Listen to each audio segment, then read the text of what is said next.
Hi everyone, today I'm going to do a review of the website called Padlet. I'm a little bit comfortable with this app. I got to use it from a teacher's point of view in one of our professional development trainings we had over the summer, and now I'm trying it for the first time though in my classroom with my own students. So I was excited to learn and dive a little bit more into this tool. So this is the website you would go to, Padlet.com. You can sign up for free, which is what I did. As soon as you go to sign in for free, you can log in through Google, which is super easy. So that's what I did. So that way, as soon as I go on to here, all my Google information makes it quicker to log in. All right, so let me just go back here real quick. Sorry. There's all different types of templates you'll see, and as we go in, I will design one with you so that you can see. If you look at the different memberships they offer, the free one is what I clicked on, and they let you have up to 3 saved Padlets. So that's the most I'm ever going to need. If I need to delete one to make more space, I can do that. You can save the PDFs if you don't want to lose something. But that is what I am choosing to do, and that's what a lot of teachers at my school use, just the free method. But they do have, if you need 20, Padlets, it's $7 a month. They have also a year prescription, and then the platinum is unlimited. Team, so your school could get involved in it. It might be a little cheaper packages they offer. All right, so let me log in for you and show you. Log in with Google. All right, so let's jump into just how you can use this asynchronous versus synchronous. I used it in the classroom, so we were all in person this morning, and we tried it out, and it worked great. I was there to help them get used to the tool. I feel like we could also use this pretty easily through a Zoom call or something pushed out through Google Docs as an assignment, Google Classroom. Because I can share it through a QR code, I can share it through the website, and it takes them right to the link. Students do not need to have their own accounts. This morning I just pulled up the QR code and they were able to just get it right on their iPads without even having to set up any account or anything. It made it very easy. So let's just start fresh. I can show you step by step how to make a Padlet. You can choose any of these different templates. There's all different layouts depending on what class you teach, how you want to use it. I just went with the basic wall one where it's a brick-like layout and all the post-its just kind of get on the screen at once for me to see.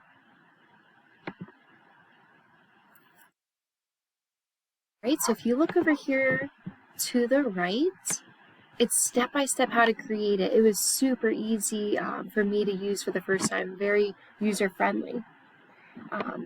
So this is your title, what you want your topic to be.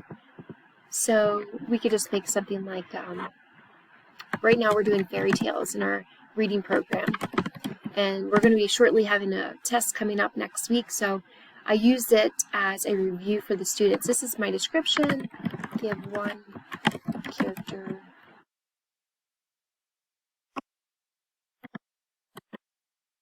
You can come up with an icon. So I typed in here, I think it was over here, princess. Icon. If you don't want an icon, you can skip that. Skip that. Your wallpaper is your backgrounds you can choose from. They have solid colors, gradients, tons of pictures already in here for you to choose from, which is great, or you can add your own. They have different fonts you can change, the color schemes. Now, when you get to posting, you can have the author, this is where they would be, if they have their own account, then their name would automatically come up. But what I do with my classes, when their text box opens up, it comes up with a subject line and then the rest of their text, the body. I told them all to put their name in the subject line and just their first name I needed. You can design if you want the newer post to appear first or last, if you want students to comment on their post. They can have reactions if they want to give likes or stars. For that, I didn't do that for this purpose. And this is what I did really enjoy too, the content filtering. So I required approval by myself to approve of what they were posting. So when a student this morning submitted theirs, it would pop up on my screen and it would show me what their comment was, and I would either approve or remove it. Like some students submitted it too early, they weren't finished with theirs, so I removed it and told them to make their corrections.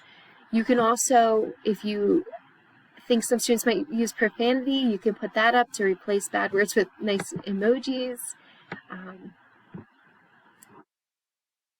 And allow non-admins to remake this Padlet. You can turn that on and off. You can make your own URL if you want to push it out. So when I was ready to push mine out, start posting, I started off with my own as an example. I wanted a model for the students what I was expecting for them. So I went down here to the plus sign, and here comes my box. So like I was saying, I had them put their name in the box, and then down here, you can do so many things. I thought it was just text, but you can actually record yourself. You can put a picture in. You can even draw. If we were going over like math lessons, they could be drawing, you know, angles or shapes. And then that text box would come up. So I thought that was so neat. You can use it. It's so versatile. You can use it so many different ways. When I'm ready to publish, you hit the publish box and it comes up. So we'll just say hi. All right. If I needed to go back and edit my post, delete it, duplicate it, everything is there. When I'm ready to share this with the class, I go over here to the arrow to share. I want to keep it on private, just how it is right now, because I only want people who have my login or PIN to be able to access this when it's out on the website. I don't want it to be open to the public. So I keep that the same, but you can change your privacy. You can either copy your link to a clipboard if you need to post it somewhere else, or get the QR code. So I just clicked on this and the kids came up right with their iPads and were easily able to get that. Email it, you know, so many different ways. Share right onto Google Classroom. When you're all finished, okay, so I'm going to show you an example of the one from this morning. This is what it looked like. I had all my students, all their boxes. They were giving me a characteristic of a fairy tale. Now, if I wanted to save this, you can save it as an image, a PDF, or even an Excel spreadsheet. I can even print it if I want. So I thought that was great because it just makes it so easy to utilize the information. So this was my finished one from this morning, and it was the first time the kids were doing it. And I'm in 2nd grade, and I was helping a lot of the students with their iPads put on the voice to text option, so they were typing in what they were saying. Some were trying to sound it out. So that part was just a little tricky. They knew what they wanted to say, but it just wasn't coming out as easily for them. But I loved how versatile this site was. Some things I wanted to share from our reading was the affective association. Students can remain anonymous if we wanted. If we wanted to share like a good morning welcome screen, they could add their names if they want. There's so many icebreaker activities we could use with this activity with Padlet. The community portion of it, there's so many ways to use the SEL strategies, like how they're feeling today, or share something you did over the weekend.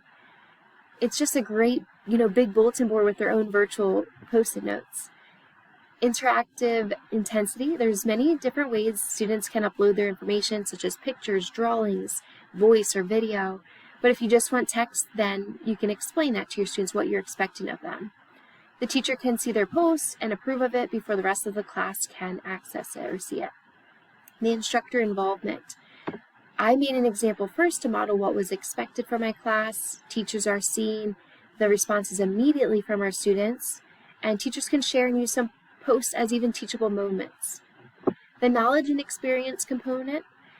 I think it's a super versatile tool that can be used for prior background knowledge if we're trying to gather, reviews for upcoming tests or assignments, quick formative assessments throughout a lesson, and it could be a great exit ticket activity as well to share something they learned, or even answer a question that was stated or ask the teacher questions they might have. Another key point that the article noted out was that we should never introduce a new tool with also a new concept at the same time, which is so true. I didn't want to introduce this with something new that we're learning today. I wanted to go over a review of what we've been learning last week with fairy tales. It's great to model with your class, and it's a great sharing spot. So I really enjoy learning more about this activity and hope you guys can utilize it in your classrooms. Thank you so much.